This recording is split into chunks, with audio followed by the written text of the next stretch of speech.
let's go to the biblical origins of charity, right? So this is a story from Acts, and you probably all know it. So this is Acts 4. This is the very early church in Jerusalem, and they are sharing all their possessions so that no one's going hungry, which is astonishing behavior for the time, and rich people are willing to sell what they've got and give it to the apostles so that nobody goes hungry.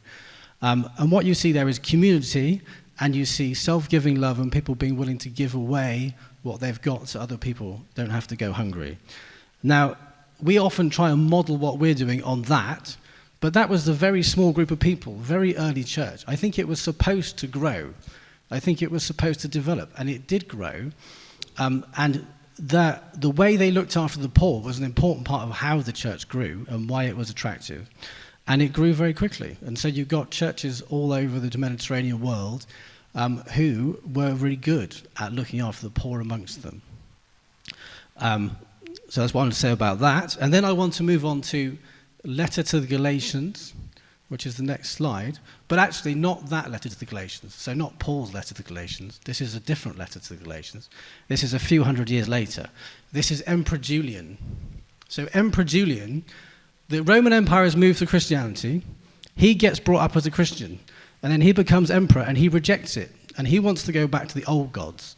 And he goes on this trip to Galatia to visit his favorite god, who I don't know how to pronounce. We'll ask Dave afterwards. Shrine of Cybele or something like that. So at his favorite god, he's concerned that people aren't worshipping that god properly. So he writes a letter to the priests to say, could you do a better job, please? And by doing a better job, he meant looking after the poor. So he says to the priest, can you get back to looking after the poor like you used to? But the irony of that is they never did. Looking after the poor had never been part of the cult of Cybele or the other gods round about. In fact, the duties of the priests were cross-dressing, drinking, dancing, and you guessed it, self-castration, but nothing about looking after the poor. So the irony there is that the church had been so successful in looking after the poor as part of its worship that everybody had got to the stage where they assumed that that's what religions did. But that wasn't the case before the church. And now we assume that that's what religions do. But this was an innovation in Europe. So the whole idea of charity, at least in Western culture, comes out of that experience of the early church, looking after the poor. So now I want to go to the next slide, and I'm going to imagine, this is more in Mozambique, that video was in South Africa, but I'm going to imagine what might have happened a few weeks after the cameras left, right? So we saw the cameras at the installation of that play pump facility, but what might have happened after they'd gone? So I'm going to read this out as if it's a local person, but I'm not going to attempt to do an African accent, you'll be pleased to hear. So, hi, my name is Precious Nkosi. I want to tell you about my village's experience with play pumps. We were really excited when we heard we were going to get a new play pump, because pumping water every day is hard work. And the children were excited to have something new to play on. We had a big party on the day it was finished, and the TV cameras came, and we all wore our best clothes. For the first few days it worked well, because the kids were really excited about it, and they took turns to play on it. But soon they got tired. It took a lot of effort to get it going, and to keep it going. And my boy Benelli fell off and bruised himself really badly on the hard concrete underneath, and he wasn't as keen afterwards. And so then we had to encourage the kids to keep pushing the thing round. And actually, I think someone paid them a bit to keep pushing it round. And then they got bored with pushing it, and then we had to do it. And it takes a lot of effort. It takes about 4 hours, actually, to fill in the tank at the top. And it was embarrassing, because you could see us from the road, and people from the road, it looked like we were playing, when actually we were working. So now we have to push this pump round, and actually the people in the other village up the road, they got a hand pump, and it's half as much effort to get the water up to the top with the hand pump. So we've got this thing that should be a roundabout, should be for playing, but really is just a bad method of pumping water into the top of the tank. So if we can go to slide 6. Now that, you might think that's unfair, but it's not. I made that story up exactly from the evaluation report from Mozambique. The concrete base was a hazard to users.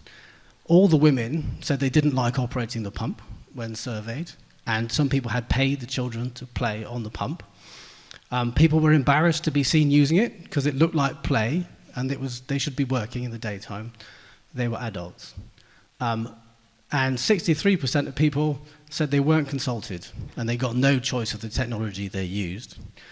And not on that slide is that some countries were pressured into accepting it, despite the fact it didn't stick with their normal water policies. And for me, that's really salutary, because it looks so good, right? Like, I would have seen that video had I not seen the evaluation report and just thought, this is fantastic. What a great idea. Actually, it didn't really work as well as it should have done. So how does it go wrong?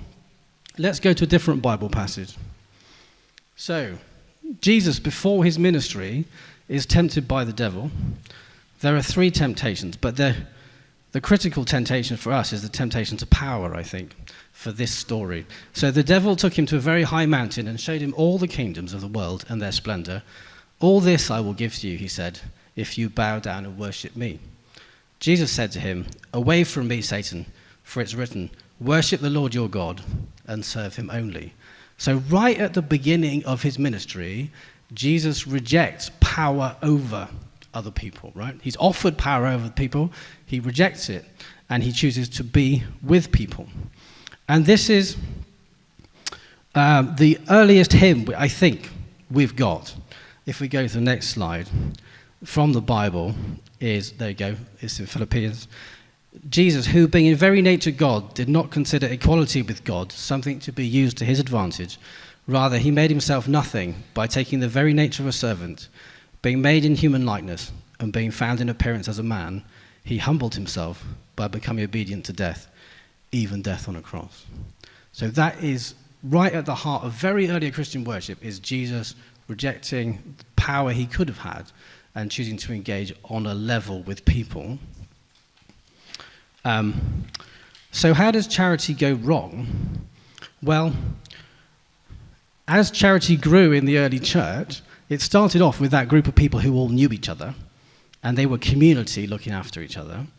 And that community grew. At some point, you end up with bishops in cities who are responsible for handing out large amounts of money in something like an early welfare state, right? So not a welfare state as in it was voluntary. All the money was given voluntarily. It wasn't given through taxes. It was given voluntarily. But nevertheless, they were distributing money to the poor people. And I think, I don't know, that's a really good thing. I imagine for the most part they did it very well, but it began to put them in a position of power. And then once the church moves into a position of power, you have a dynamic where often charity can be something about those with power doing something to those without power. And once you've got that kind of dynamic, then it can become disempowering for the people who are receiving it. So the people on the receiving end of the play pumps, even though people were trying to help, and people were really, genuinely trying to help, there was nothing malicious there. This was all genuinely well meant, but nevertheless, the experience of the people receiving it was disempowering. And that's because the power imbalance often can be so huge that you have to work really, really hard to make sure you're getting that right. So my final point, which I'll say a bit more about, is if we're doing charity, we've got to do it with people, not to people. And it's just so easy if you've got the power or the ideas or the connections or the money to just slip into doing something to people.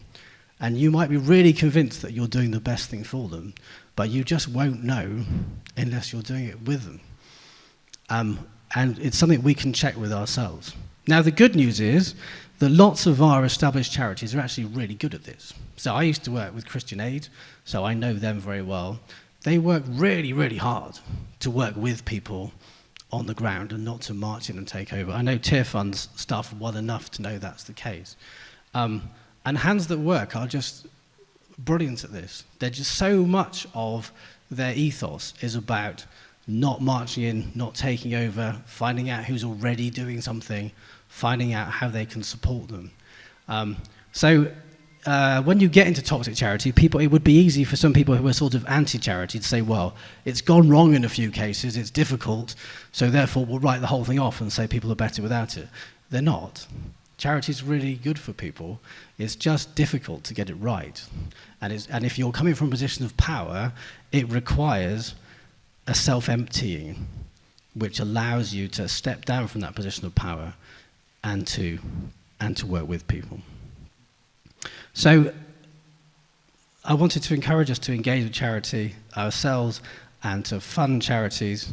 I think the other thing is that working with people rather than doing stuff to them demands more of us. It's much more challenging in terms of our personal spiritual growth, but that's a good thing. And I think it's a question we can ask about stuff we're engaged with. How much of what I'm funding, what I'm taking part in, how much of this is working with people and how much of this is doing to them? And can I tip it more in the direction of with?